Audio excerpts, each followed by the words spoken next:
student-centered approach to decision-making. Sure. Well, it's not a microphone, so you can't really hear me. It's not. It's just. But it's not. It does not. I'll try to speak louder, though. Decision-making and her experience helped in solving complex challenges that our board had to face over the years. We all have some hard shoes to fill with her leaving the school board. So thanks again to Mary Burke.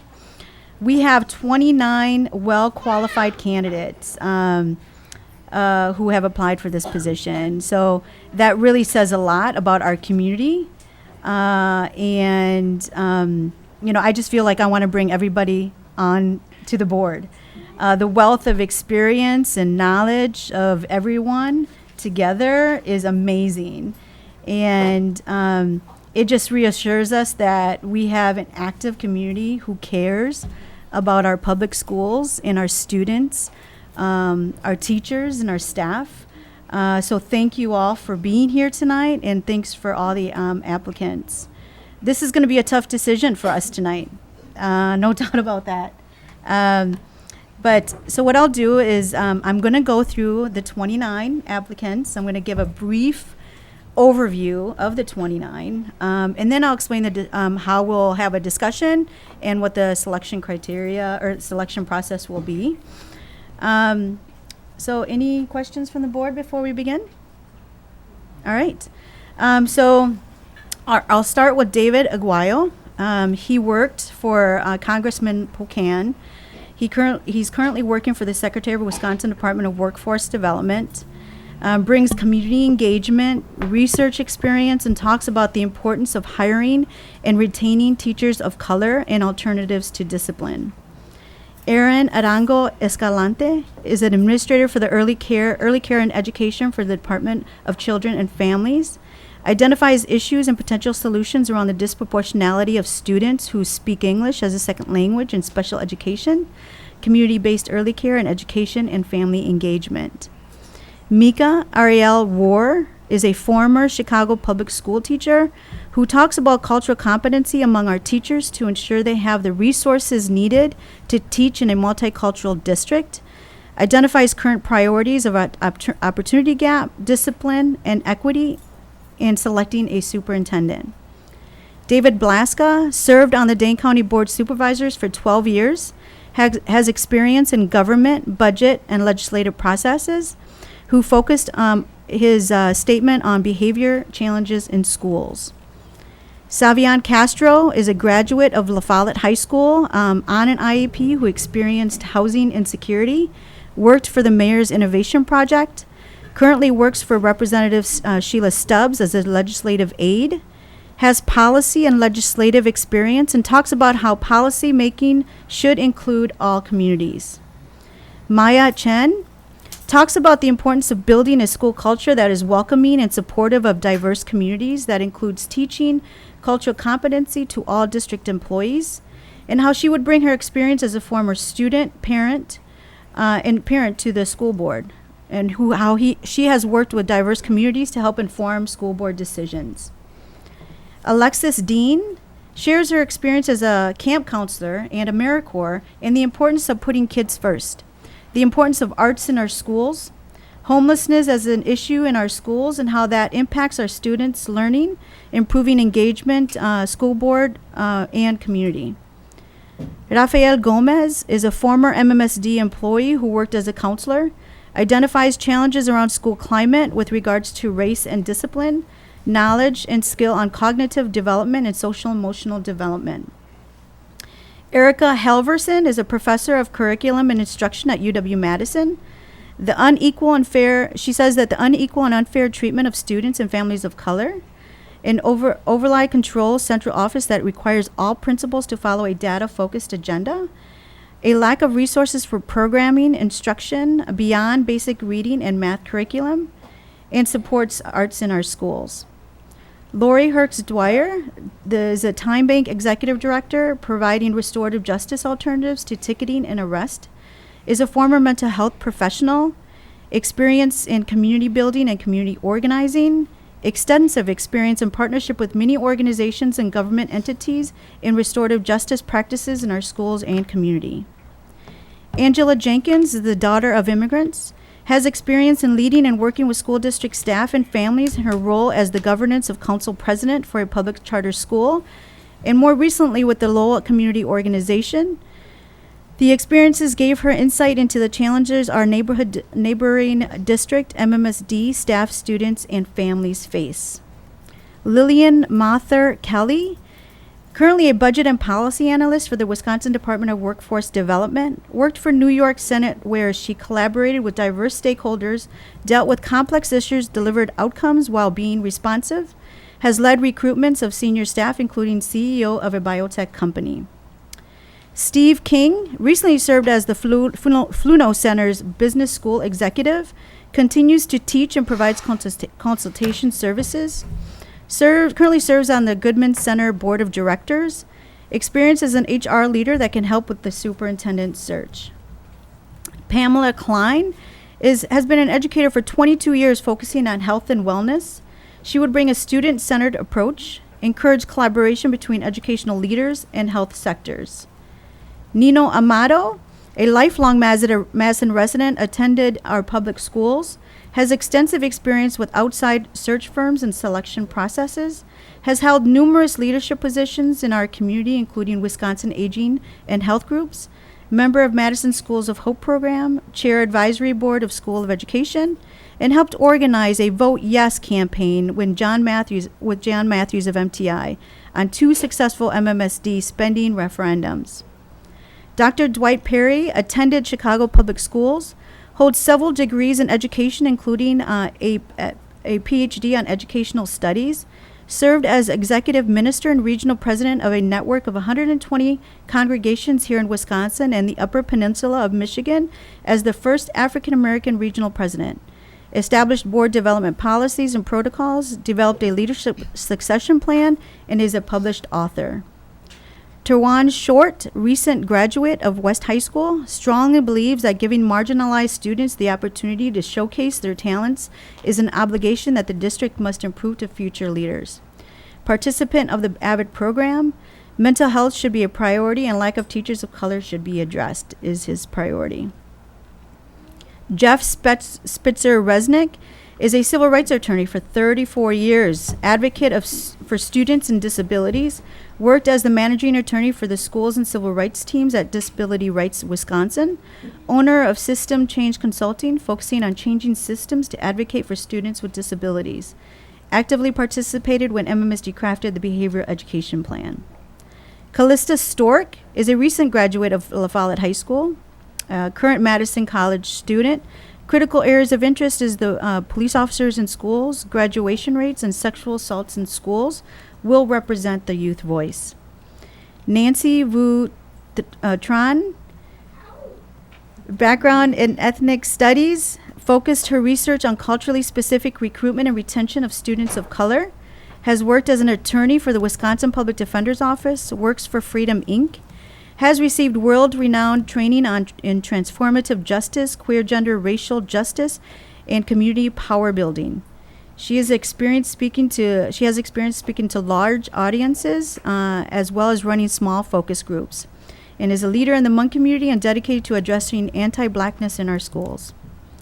Zachary Watson is an innovative educator, evaluator, manager, facilitator, and musician that develops collaborative programming for communities and organizations. Over 10 years experience in serving youth and families in the MMSD. Believes in collaboration, employing teachers, administrators, and support staff that reside in the communities we wish to impact, and reevaluating what classes we offer outside of those that are considered core classes that are not only result in our students graduating high school. Danielle Wendricks is a graduate of La Follette High School in 2017, served as MMSD Student Senate President and the alternate student representative on the school board, and is currently a volunteer at MSCR Nuestro Mundo, intern at their Mortgage Center for Public Service, and brings the student youth perspective. Jake Winkler is experienced in data-driven solutions, project management, organization, and processes improvement.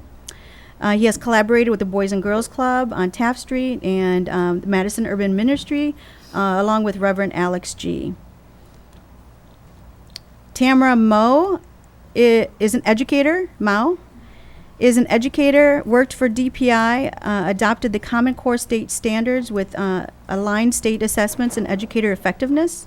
In collaboration with colleagues, developed on-demand training module for over 420 districts and support implementation. Strongly believes that we need to take care of our staff to avoid high turnover of educators. Sonia Worthy is a mental health social worker, witnessed how incarceration, racism, and poverty act to severely limit the lives of her clients from early age. Children and youth develop creative and innovative ways to cope with early childhood trauma, she says. She brings the lenses of disability justice, trauma-informed care, and anti-racism to inform analysis of challenges within this district and how to address the root causes of these issues. We also have received 5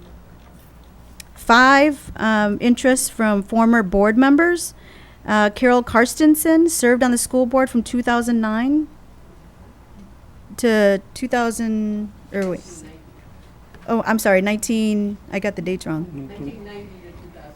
Sorry, 1990 to 2008. Established trust in relationships with MTI, has experience in conducting a superintendent search and referendum. Active member of GRUMPS, Grandparents United of Madison Schools. Ed Hughes served on the board 2008 to 2017. Experience in superintendent search and referendum. Understands his own privilege and tendencies toward racism and more broadly equity issues and the causes and consequences of racial disparities in Madison and their complex impacts on our schools. Juan Jose Lopez served on the school board for 12 years. During his tenure, had successful referendums, built new schools, and effectively addresses and issues concerns that greater community had regarding the school district. Arlene Silvera, Madison School Board for 9 years, 2006 to 2015, served as board president for 4 years. Established the board's communications committee, implementing better ways to communicate with constituents, and has experience working with the administration. And that was all 29. I wanted to make sure that we gave a brief description on everybody because I really wanted to show, right, the qualifications and the experience that everybody brings. So, yeah, that's a lot. So let's talk about process. Each board member has reviewed every application. And we'll go around and each board member will share their top candidate and talk about why that top candidate. If there are more than a couple potential candidates that come up during our discussion, we will have a conversation and attempt to identify one or two that sort of emerge to be the top candidates. So then, at that point in time where discussion is over, no one has any further comments regarding the identified applicants. It would be appropriate that the board president, myself, would make a motion to appoint an applicant if we're seeing consensus in a specific individual. If the motion fails, either for not having a second motion or lack of a majority vote, the process shall be repeated until an applicant receives 4 votes. Any questions from the board on the process?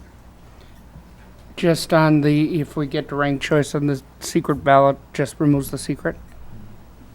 I'm sorry, what was your question? On the ranked choice voting, if we get that far, because secret ballots are illegal under the Yes, we won't do that. state law, so Yeah. I wonder.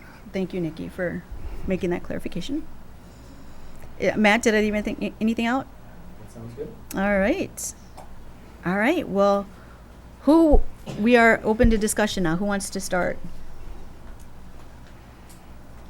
Yeah, so I think this is a really impressive group of, So I think this is a really impressive group and a really diverse group, and I think that there are a lot of ways that we can have this conversation. I think for me, I want to emphasize that the folks who stood out to me specifically were Erica Halvinson, Maya Chin, Savian Castro, and then I think I looked very specifically at experience and who would bring kind of, a background in this kind of work, and of those people at Hughes stood out for me. And I think there's a lot to take in consideration in terms of, the makeup of this specific board, of whose voice is not currently being represented, the history of who has been on this board and whose voice has been represented, and then the necessity of skills that we need at this current moment. And so I say all that to say that is kind of where I am at, and I am interested in speaking expansively about a lot of the people who submitted their application. And I think we have a really hard decision to make, but I think there's some really important things to take into consideration with respect to the people who have put themselves out there to do this work. I'll go next. Go ahead. Ellie, are you done? I don't want to step in. Nope, I'm totally okay. Thank you. This is a tough decision. I have one of my mentors applied. I have friends who are applying, people who are doing great work, people who I hope will apply again. Experience is important, but experience isn't the only thing. Sometimes you also have to see what is missing, and I agree with that. MMSD has a problem that that majority of the United States has, that individuals who are black and brown with disabilities are the least heard, the least listened, the least respected, and often the least hired. I feel, therefore, after reading all of these, and this was not an easy decision, so please don't send me all these evil Facebook messages. But after all of that, I decided that Savian Castro comes the closest for me. He is homegrown in Madison. He's had an IEP. He understands the disability system. He's a minority male in Madison, Wisconsin, which again, that mix of both disability and black and brown students, that's what we're not representing. To me, what's most important is kids see who they want to become. I almost burst out crying this year watching the Macy's Thanksgiving Day Parade because I saw the first autistic Muppet on the float. And I think that our children need to see who they want to become. So that's why I selected him. Thank you, Nikki. Anybody? Thank you, Nikki. Do you want, Chris or Ananda?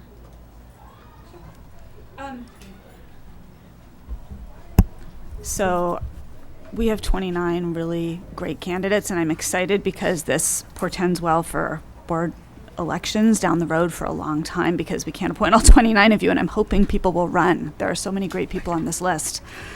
I spent a lot of time thinking about the trade-offs between giving somebody a leg up, starting somebody who might not otherwise run or might have a hard time running, and giving them a leg up as an incumbent when they would have to run again in the spring, and experience. And we're headed into two really challenging decisions that are going to alter the course of the district for a long time that I think do require experience, and that's the referendum and the superintendent hire. And right now, we don't have anybody at this table who has experience with either of those things. And for me, that's a major concern. So I came down to two candidates who have extensive experience in both of those areas, who also said in writing that they would not run for the board in the spring. So they would potentially open up a seat for somebody running with no incumbent. And that's Carol Karstensen and Arlene Silvera. To me, they provide the balance of giving us the experience we need to get through these two difficult decisions, but also opening up a seat to somebody with no incumbent to run against. So that's where I came down. If we as a board decide that we actually want to prioritize giving somebody new a leg up, then Savian Castro rose to the top for me. Thank you. Ananda? I appreciate Nikki's kind words because I also had friends and colleagues applying, people that have been in a work for a long time applying, which was amazing because I think it really rose the quality of the applicants, of the pool. And I'll have to say I was really overwhelmed by the amount and the diversity of experience that they were bringing. I was so thankful that a friend and colleague in the work, Nancy, who's here, apply. And it's beautiful to see a campaign. I think I'm just really humbled by that. Angela Jenkins, who had recently came short from taking a seat in the city council, also applied. And both among perspective and just an overall Asian perspective, it's something that we haven't seen in this board for a long time. And not only from their ethnic and racial background, but also their breadth of experience and knowledge. I was also really impressed by a young man who has recently graduated from West, and I had just recently got to know him a little bit more, Tawan Short, and was just really impressed by his sharp lens on the critical issues in the district and his willingness, his and the other 28 candidates' willingness to come to meetings every Monday for the next 9 months, and potentially run twice for the next 2 years. This is no small ask for members of our community. I will say that I was coming to having conversations with other community members around the importance of our work the next few months around the superintendent hire and the referendum, and I appreciate Ed Hughes' work on a board around those two issues. Ed is definitely someone that I would like to move forward. I was equally impressed by Savion application and his interest in the board and his work already with Representative Sheila Stubbs. I got to meet him and learn more about his work through his recent appointment. So that's where I'm at. Great, thank you. I might dive in, maybe similar to a lot of what I've heard from everyone else. And maybe my biggest takeaway was that I hope many of the people who submitted their names for consideration through this process consider running for election. It is a privilege to be able to serve in this capacity, and we could use our room looking like this a lot more. This is the most diverse and probably attentive group we've had in a long time, and it's incredibly exciting to see. So don't make this the only board meeting that you come to, I guess. So I spent a lot of time thinking maybe less about the people, but more about kind of who we want on this team. This is a team that's leading our district right now, and we are a strong group of women. We have an executive director of a nonprofit. We have a lawyer. We have a former deputy mayor, a communications expert. We bring a lot to the table. And what's the way that we can complement one another and find kind of a seventh member who's going to make us most successful in the next year, hiring a superintendent, passing a referendum, and ultimately making our schools the best that they can be for our kids. And I kind of landed on a couple of questions. I mean, one is, do we want someone who's going to kind of be very familiar with our way of working, with the district, with certainly some of the things that we have to get done this year, but also just with our schools, right? Or do we want to kind of bring someone who fits a demographic or a voice that we haven't seen or we don't have right now? So somebody from Fitchburg, right? Arlene represents someone from Fitchburg. We haven't had that piece of our district represented in quite some time on the board. Ananda, you mentioned an Asian voice, right? I think the opportunity to have a young person's voice or a close to the student experience as possible as a full voting member, right? Anika, we have you at the table, but wouldn't it be nice if a student or very close to a student would be a full voting member? And Savian's been mentioned several times as someone who rose to the top there. I think I could be swayed either way, honestly. I see a lot of value in bringing someone like an Arlene onto the board who has done many of these things, knows our schools. And I see tremendous value in an opportunity to act in accordance with our values. We have a value of voice right now, right? We went through this process 2 years ago to articulate what we believe in as a district, and we have an opportunity to act with our feet, right? And to bring a voice onto the board who maybe hasn't always been represented. So I think it's not a straightforward discussion for us to have. It's an incredible opportunity, I think, for both us as a district as well as hopefully for an individual. So Great. Anika? Yeah, so it was super cool to like read through all the different like candidates, like letters and things like that. And when I was reading through them, I guess like what I was looking for was for someone who has like experience with diversity and someone who would like prioritize the students.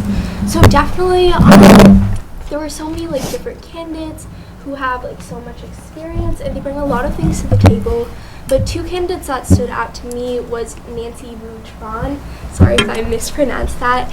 But because of like, I think she would really prioritize the students and the fact that she has like a clear mission for what she wants to do, especially with interacting with students of color. And then also, he's been mentioned like multiple times, but Savian Castro, because of the fact that he like still has the voice or like the mindset of a student, and he has a lot of experience when it comes to diversity. Thank you so much. So my thought process was really, I mean, again, like I said, so many well-qualified individuals. I was at first moving into this process as we need somebody experienced, right? That we have a lot of tough decisions that we're going to have to make. Hire a superintendent,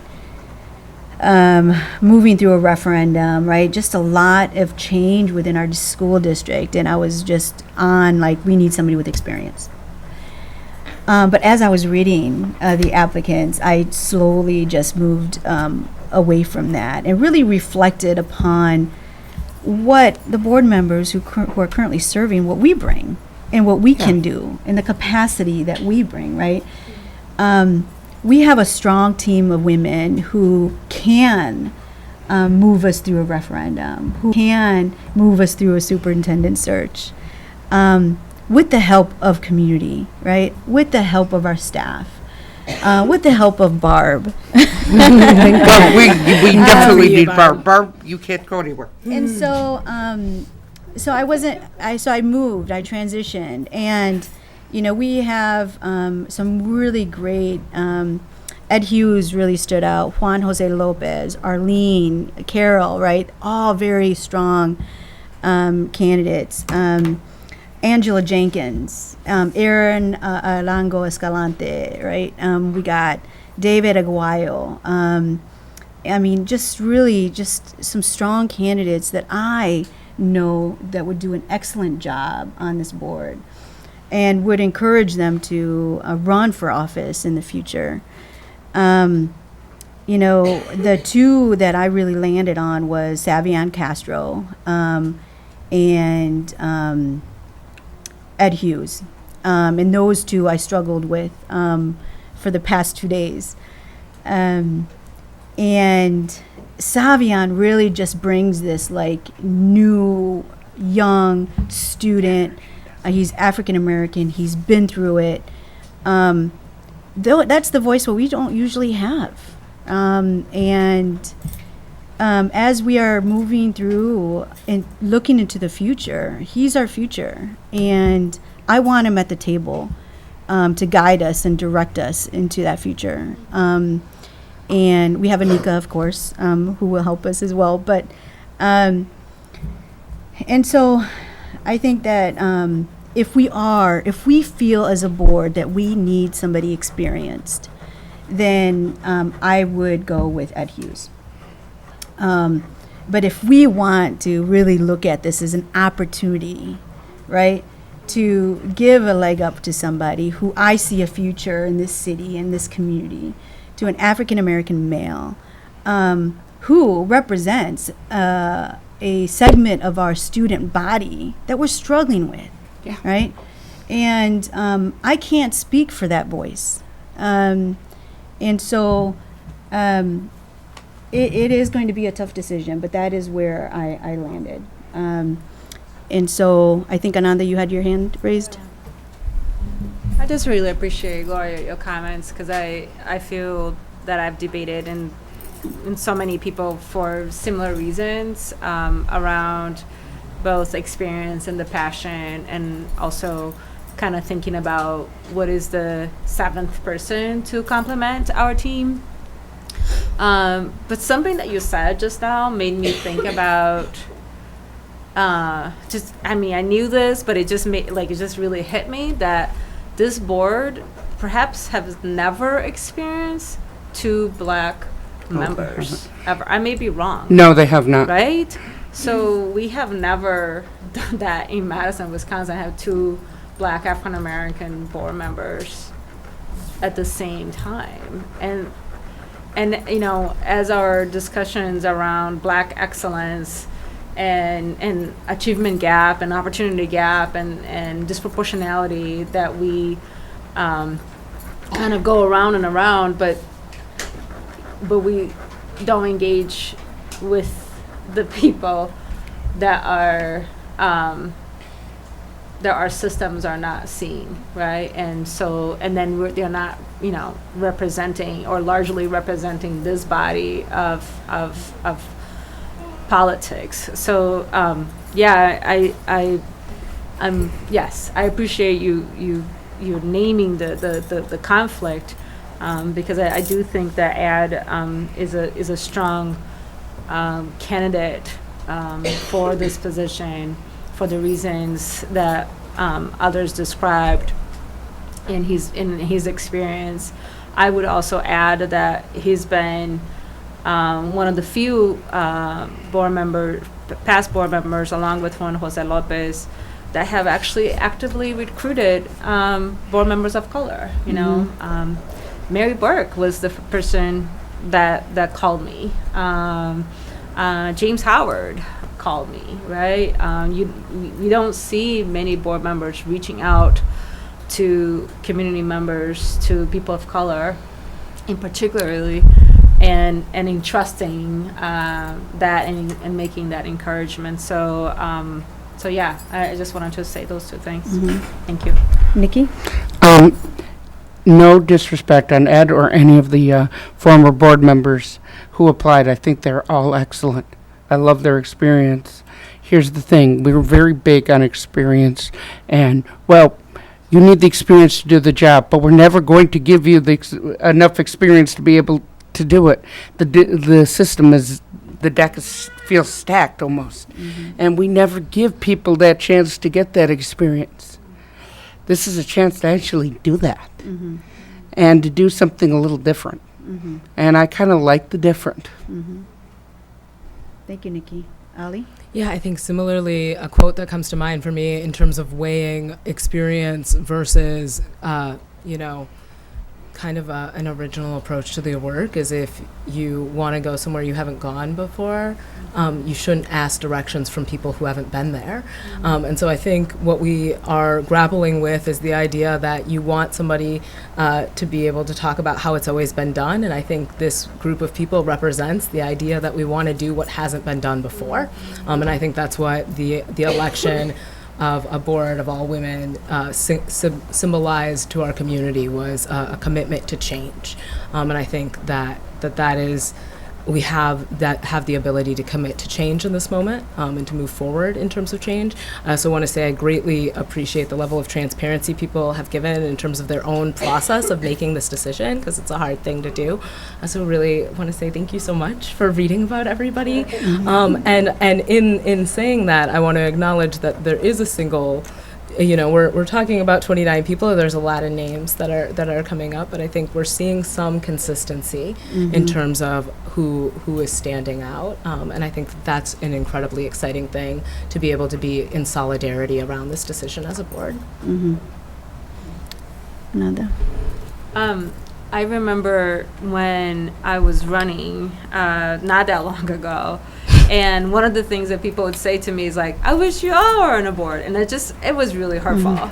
And I caught myself thinking that. And so I'll interrupt and say that I feel really hopeful for this generation of, the seventh member. And also with this amazing list of other 28 candidates. What's that? 29. Well, in addition to the Oh. potential seventh member. Sorry. 28 plus there were two other candidates that Oh, yeah, I apologize, that Ananda. applied. No, that's okay. That applied that passed the cutoff time. The opportunity to engage with them, not to just say like, yeah, go run, because I think this opportunity is a historical opportunity to, you mentioned a leg up. I think this is a huge responsibility to appoint someone, so I appreciate, everyone really taking this really serious, and I really appreciate having such a large pool to consider. I think those are two important pieces. But I will say that generally, I don't mean this to be condescending in no way, that I really want to engage with the 28 or 30 or however number of individuals don't get selected tonight to be part of the board. Not only to support them in running, but also to figure out ways in which how they can support, the upcoming work. I know last week we talked about the referendum and potentially community navigators. I have asked Matt to look at our policy around what does it look like for an ad hoc committee or a subcommittee of the board. So I just wanted to generally say that to this attentive audience, to the remaining 28 candidates, that I'm generally invested in meeting and in figuring out ways to continue their engagement. Great, thank you. I mean, I think it's been said. I think I value the experience. There's no doubt about that. I am here at this table because I had mentors with experience. I have met with several times with retired school board members who have guided me along the way, and I value them tremendously. I wouldn't be here if it was not for them, and so I want to acknowledge that.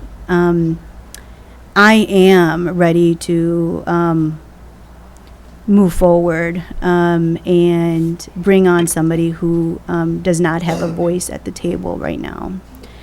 I am confident in the team that we have currently that we can move through a referendum and a superintendent search. And so we will have a lot of people who say we can't because we are a new board and we are a all-woman board. But we're used to that, right? Yeah. We are used to people telling us that we can't. And we do. And well, So I just wanted to throw that out there, and I think we're ready for a vote. No? Chris? I want to just verbalize that for me, experience is really important. I am nervous about going into a referendum and a superintendent hire without somebody at the table who has any experience doing those two things, who isn't a board member. We'll definitely have people advising us in the community who've got that experience. But for me, that's a major factor in this decision. We were also heard from MTI, which represents all of our teachers, that experience was very important to them. And that's also factoring into my decision right now. So, Great. Thank you. Maybe just to respond to that, I mean, Ananda, it sounded like you were starting to suggest maybe some other ways to engage with the group of folks that have put their name in a way maybe that we haven't done before. I mean, the referendum in particular offers a really interesting opportunity to use people in a formalized way that maybe aren't on the board. And I think that would benefit us, irrespective of where we land actually on this decision, to use as many people as possible in the community as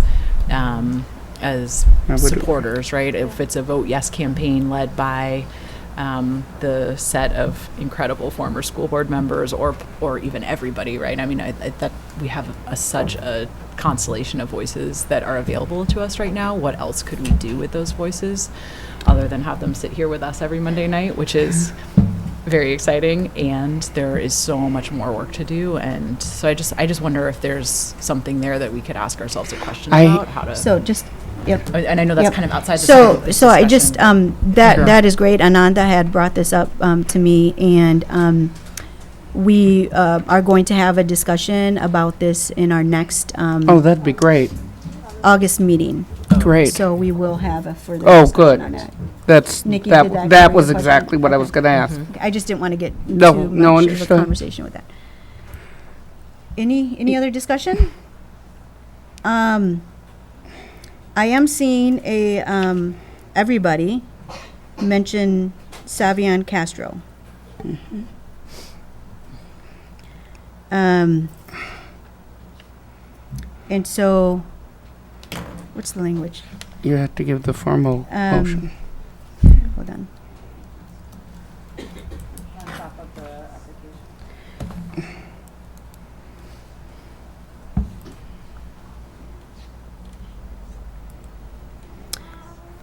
Okay, so I move that Savion Castro be declared the successful applicant for filling the vacancy created by the resignation of Mary Burke, who held seat 2 on the Madison School Board of Education effective July 29th, 2019, with a term end date on or before April 27th, 2020. Second. Can I, the exact same thing. Give a tally. Okay, thank you. okay, all those in favor? Aye. Any opposed? All right, motion passes. Savion Castro, congratulations.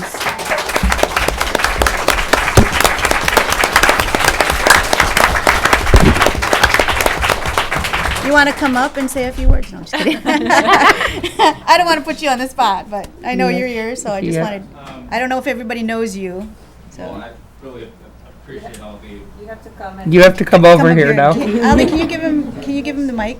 Can you give him the mic? Have a seat. This is your table now.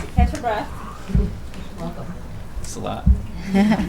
Well, I just want to voice my appreciation for all the concerned citizens that came out tonight as the board deliberated this really important decision before our public schools in Madison. And I'm confident in the leadership around this table and President Reyes and fellow school board members that will see through the referendum and hiring a new superintendent for the future. So thank you for your confidence. It means so much, fellow members of the board, and I'm really looking forward to engaging with all of the members of the community to bring new voices to the table. And, you know, as we go forward, I'll be sharing my contact information, and I'm really looking forward to the work ahead for us. Great, Thank you. thank you. Congratulations. Okay, that ends our meeting. Move to adjourn the meeting? Second. Okay, all in favor? Aye.